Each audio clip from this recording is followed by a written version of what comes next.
Par Madame Potier-Bellé, Monsieur Mampaka, Monsieur Moussa Diallo, demandant le respect de l'intégrité territoriale de la République démocratique du Congo et le retrait des troupes rwandaises et leurs supplétifs du M23 des provinces de l'Est de la République démocratique. Président, une petite motion d'ordre. Monsieur de certains groupes représentés ici.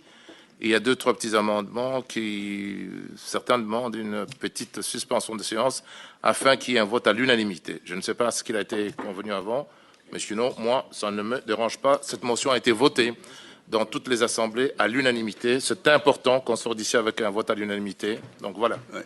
Merci, Monsieur Mampaka. Monsieur Mampaka. Voilà, Monsieur le Président, chers collègues, je serai plus court parce que Madame Potier-Bellé, avec beaucoup d'émotion, a dit ce que beaucoup d'entre nous vivons. Chers collègues, pour les plus jeunes d'entre nous, nous sommes en 2004 et je ne fais pas l'histoire. Nkunda Batore, un autre rebelle, occupait déjà la ville de Bukavu et montait sur Goma. Je vous parle d'expérience pour que vous compreniez ce que nous sommes en train de demander ici, aujourd'hui, à la ville de Bruxelles, capitale d'Europe. Louis Michel venu rencontrer des manifestants congolais à la chaussée de Wavre et d'Ixelles est reparti au Congo en pleine campagne électorale, nous sommes en 2004. En Afrique, excusez-moi, j'ai dit au Congo, il est parti à Kigali. A fermement demandé à Kagame de pouvoir retirer Nkunda Batore. Voilà comment est-ce que les premiers rebelles, nous sommes en juin 2004, ont dû se retirer de la ville de Bukavu qu'ils avaient déjà occupée. Nous sommes persuadés que le Rwanda, qui vit essentiellement de l'aide internationale, outre le pillage au Congo, est un État qui n'est pas viable s'il n'a pas le soutien de certaines communautés internationales et surtout de certaines multinationales qui l'envoient piller, n'est-ce pas, le coltan du sang. On a souvent l'intention de se dire, parfois, Monsieur le Président, est-ce que la ville de Bruxelles est le lieu? Moi aussi, j'ai critiqué parfois à un moment donné quand on nous disait que les conseillers communaux de la ville de Bruxelles se prennent comme les membres des Nations Unies pour vendre des motions qui dépassent nos compétences. Non, c'est une expression. 180, 190 000 Bruxellois, Monsieur le bourgmestre le dit souvent, c'est près de 180 nationalités. Si notre municipalité est capitale d'Europe, siège de toutes les institutions les plus importantes, notamment l'Union européenne, que certains qualifient de recel aujourd'hui, parce qu'en signant ces mémoires, ces MOU avec le Rwanda, lui demande d'aller chercher des coltans qu'on ne produit pas sur son territoire. Monsieur le bourgmestre, chers collègues, Monsieur le Président, je ne serai pas plus loin en disant ceci. Moi, avec ma petite expérience, j'ai vécu, oui, Kagame, sensible aux sanctions de la Belgique, de l'Union européenne, de toutes les institutions, quand on lui a dit qu'on allait lui couper une partie de ce vivre pour qu'il ne puisse pas continuer à piller le Congo. C'est ce que cette motion demande.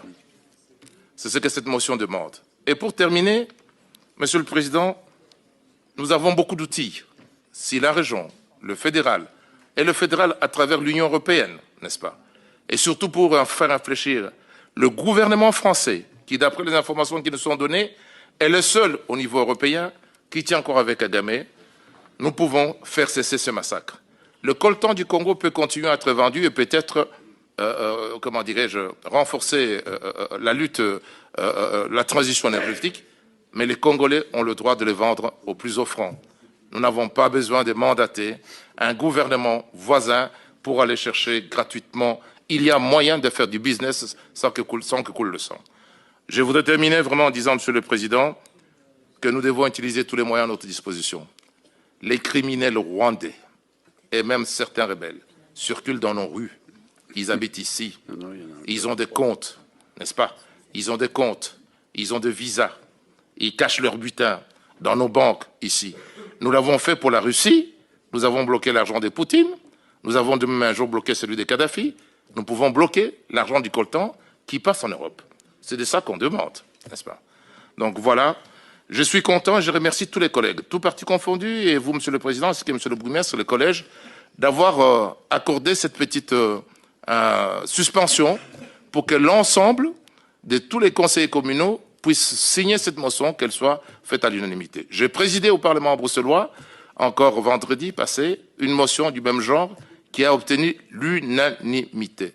Ça aurait été un peu dommage et triste que dans cette capitale d'Europe, la ville de Bruxelles, où les représentations des différentes communautés sont les plus nombreuses, que nous ne sortions pas d'ici avec un vote à l'unanimité.